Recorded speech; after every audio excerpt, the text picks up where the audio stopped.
خۆی لە ڕاستیە لە هەموو کۆمەڵگایەکە و لە هەموو نەتەوەیەکە تایبەتی زمانێکێکە لە پایەسەرچەکان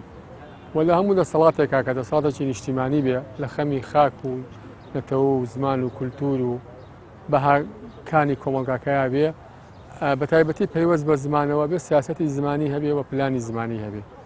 لە هەرێمی کوردستانە ئەمە نییە، چکە دەسەڵاتەکەی ئێمە بەڕاستی دەسەڵاتێکی نانیشتیمانیە، دەسەڵاتێکە توانم بڵێم لە خزمەتی داگیرکەرانایە، هەر شێوە ئیسیعمار ئاسایە، بۆیە لە هەموو ڕوویەکەوە هەم لە ئەوەی کە بۆ زمان چ ئەو مەترسیانەی ئەو هەڕەشانەی کە لە دەرەکیە چ ئەو هەڕەشانەی کە ناوخۆییە و هەڕەشە ناوخۆیەکان ئەمە خۆیان دروستیەکەن لە بێڕۆڵکردنی زمان لە هەژمونی زمانەکانی تر بەسەر زمانی کوردیەوە لەوەی کە لە سیستەمی پەروەردەوە بۆ نمونە ئەو بایەخەی پێنادرێت کە پێویستە پێی بدرێت شوێنی خۆی پێنادرێت بڕیاری نابەجێ دەرەکرێت هەر وەزیرە بە کەیفی خۆی یەت بڕیارێ دەرەکا کە ئینسان خوێندنەوەی ئەوەی لەکا کە ئەمە لەبەر بەرژەوەندی تایبەتی دەرکرابێت یاخود شتی باگراوندی تایبەتی لە پشتەوە بێت. جیا لەوەش لە ڕووی بەها کۆمەڵایەتیەکانەوە لە ڕاستیە ئەمانە بە هەموو شێوەیەک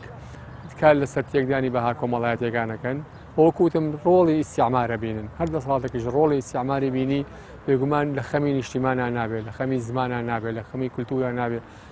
لە خەمی بەها کۆمەڵایەتیەکانە نابێت کە چەند ساڵە کۆمەڵگاکەی لەسەر ڕاهاتووە. هەر بۆ ئێستا